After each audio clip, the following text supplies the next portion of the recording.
90 का दशक बिहार में अपराध का ऐसा बोलबाला था कि लोगों को सड़क पर बाहर निकलने से डर लगता था। लूटपाट, मारपीट, झगड़ा, अपहरण, रंगदारी, हत्या जैसी घटनाएं आम थी और बिहार इसी पृष्ठभूमि के दहशत का एक बड़ा नाम तेजी से उभर रहा था। वो नाम था मोहम्मद शहाबुद्दीन का। लालू प्रसाद यादव के बेहद करीबी रहे मोहम्मद शहाबुद्दीन के नाम का एक वक्त पर बिहार में ऐसा खौफ था कि आम जनता तो छोड़ो, बड़े नेता, अधिकारी, पुलिस सब उनसे खौफ खाते थे।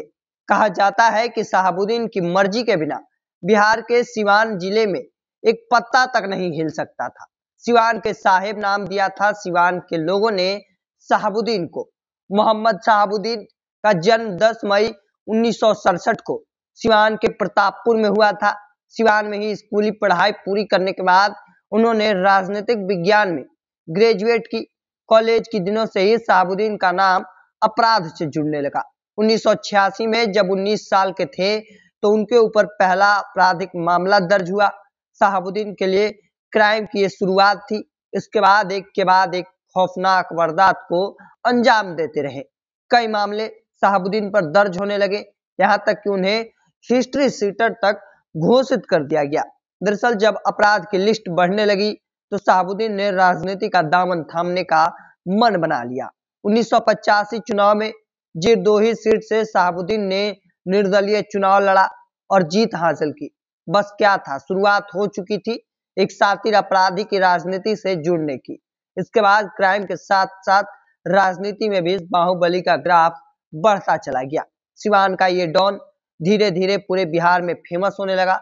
लोगों में शहाबुद्दीन का इतना डर था कि कोई उनके खिलाफ कुछ बोलने से बचता था। इसी दौरान शहाबुद्दीन लालू प्रसाद यादव के करीबी बन गए। लालू यादव को अपना दबदबा बनाने के लिए एक दबंग आदमी की जरूरत थी और शहाबुद्दीन को एक बड़ी पार्टी का प्लेटफॉर्म चाहिए था। बस यही अपराध के एक नए युग की शुरुआत हुई। 1991 लोकसभा चुनाव में जनता दल को बड़ी जीत मिली। इस लोकसभा चुनाव में शहाबुद्दीन ने अपने बाहुबल से लालू यादव का साथ दिया ही साथ ही मुस्लिम वोटर्स को लुभाने में अहम भूमिका निभाई। अब बिहार में जनता दल की सरकार बन चुकी थी तो सिवान में शहाबुद्दीन की सरकार चलती थी। मोहम्मद शहाबुद्दीन का खौफ तो पहले से था ही, लेकिन अब तो जैसे शहाबुद्दीन की ताकत कई गुना बढ़ गई थी। लालू यादव के राज में शहाबुद्दीन का रुतबा भी बढ़ते जा रहा था। पुलिस ने भी उन्हें कुछ कहना बंद कर दिया था। चाहे बाहुबली कोई भी अपराध करे, पुलिस और प्रशासन ने तो जैसे आंखें ही बंद कर ली थी। सिवान में शहाबुद्दीन की पैरेलल सरकार चलती थी। लोगों के लड़ाई झगड़े निपटाने हो, घरेलू विवाद, भूमि का बंटवारा करना हो या उससे कोई जुड़ा विवाद, सिवान में पुलिस प्रशासन का कोई रोल नहीं था। वहां सिर्फ शहाबुद्दीन का राज चलता था। लोग भी उन्हें साहिब के नाम से बुलाते थे। दरअसल 2004 में लोकसभा के चुनाव के कुछ महीने पहले कोर्ट के ऑर्डर के बाद शहाबुद्दीन को गिरफ्तार किया गया था। उन्हें सिवान जेल में रखा गया। जेल से भी उनकी राजनीति वैसे ही चलती रही। कुछ दिनों बाद ही शहाबुद्दीन मेडिकल के नाम पर खुद को अस्पताल में शिफ्ट करवा लिए और वहीं से चुनाव लड़ा। अस्पताल में एक पूरा वार्ड शहाबुद्दीन को दिया गया था। वो यहीं अपने नेताओं से मिलते, चुनाव की रणनीति बनाते।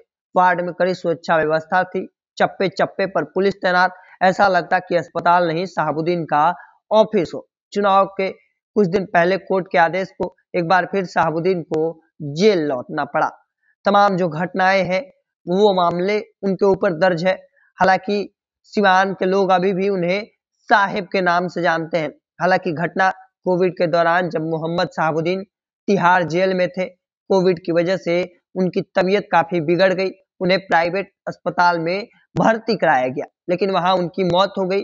बिहार का ये खतरनाक बाहुबली जो किसी से न हारने का दम भरता था, मौत के सामने हार चुका था। माना जाता है कि बिहार में शहाबुद्दीन जैसा बड़ा कोई डॉन नहीं दूसरा बना। सिवान में कुछ लोगों ने शहाबुद्दीन को मसीहा भी मानते हैं, शहाबुद्दीन को साहेब भी कहते हैं। हालांकि गरीबों के लिए ये मसीहा भी कहे जाते हैं। मुस्लिम वोट बैंक पर एक अच्छी पकड़ जो थी अभी भी उनकी पत्नी और बेटे का है। हालांकि इस चीज को लेकर आपका क्या मानना है कमेंट सेक्शन में रखिएगा। ऐसे ही तमाम खबरों के लिए द बिहारी टॉप को सब्सक्राइब कर लीजिए। फेसबुक पर देख रहे हैं तो लाइक और शेयर कर दीजिए। धन्यवाद।